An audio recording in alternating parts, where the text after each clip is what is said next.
आजम खान के हवाले से बड़ी खबर आपको बता दें। रिहा होने के बाद मीडिया से मुखातिब हुए आजम खान, किसी की जमीन पर कब्जा नहीं किया। आजम खान का बयान, 40 साल की सियासी जिंदगी में गलत काम नहीं किया है। आजम खान का बयान सीधे तौर पर आपको सुनवाएंगे। सबसे पहले हम पर 8 केस हुए जेल में, दरोगा ने कहा कि आपका एनकाउंटर हो सकता है। तो बड़ी बातें आजम खान ने अपने बयान में कही हैं और जेल से रिहा होने के बाद आजम खान मीडिया से मुखातिब हुए हैं और तमाम तर हामियों का उन्होंने शुक्रिया अदा किया है। और आप तस्वीरें भी देख सकते हैं कितना वालेहाना इस्तकबाल आजम खान का किया गया है और मीडिया से मुखातिब होकर उन्होंने कई बड़ी बातें कही, जिसमें से हम आपको बता दें आजम खान ने कहा कि किसी की जमीन पर भी कब्जा नहीं किया है। मेरी तबाहियों में मेरा अपना हाथ है। हम पर मुकदमे कायम कराने वाले लोगों में कौन लोग हैं? सबसे पहले 8 मुकदमे हम पर कायम हुए और उन्होंने ये कहा कि आजम खान ने जबरन हमसे ज़मीनें छीन ली। उन 8 लोगों ने हम पर मुकदमे किए यहाँ सिविल कोर्ट में। उन 8 लोगों के पेमेंट चेक से किए गए थे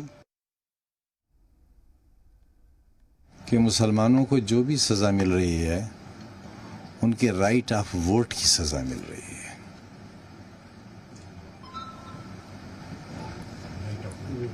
क्या अखिलेश यादव ने कहा था कि वजह यह है कि सारे राजनीतिक दल ये समझते हैं कि मुसलमान सियासी जमातों के समीकरण ख़राब कर देते हैं।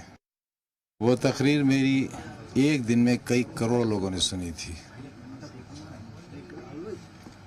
मैं नहीं जानता क्या हुआ, मैं तो ये जानता हूँ कि मैं 1 साल सीन से आउट रहा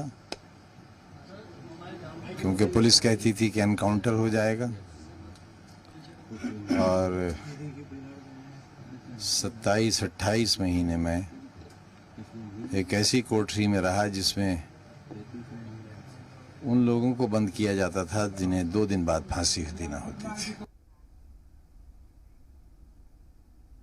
तो बिलाखिर आजम खान को जमानत मिल चुकी है, लेकिन आपको बता दें कि कुछ शर्तों के साथ आजम खान को जमानत मिली है और वो शर्तें क्या हैं वो हम आपको बताते हैं। तो जमानत की शर्तें ट्रायल कोर्ट तय करेगी। जनरल जमानत के लिए अर्जी देनी होगी आजम खान को और ट्रायल कोर्ट में अर्जी देनी होगी, यानी सामान्य जमानत के लिए यानी जनरल जमानत के लिए अर्जी देनी होगी और ट्रायल कोर्ट में अर्जी दाखिल करनी होगी और 2 हफ्ते के अंदर अंदर ही ये अर्जी दाखिल करनी होगी।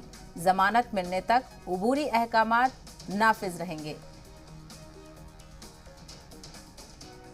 वहीं जमानत की शर्तें ट्रायल कोर्ट में,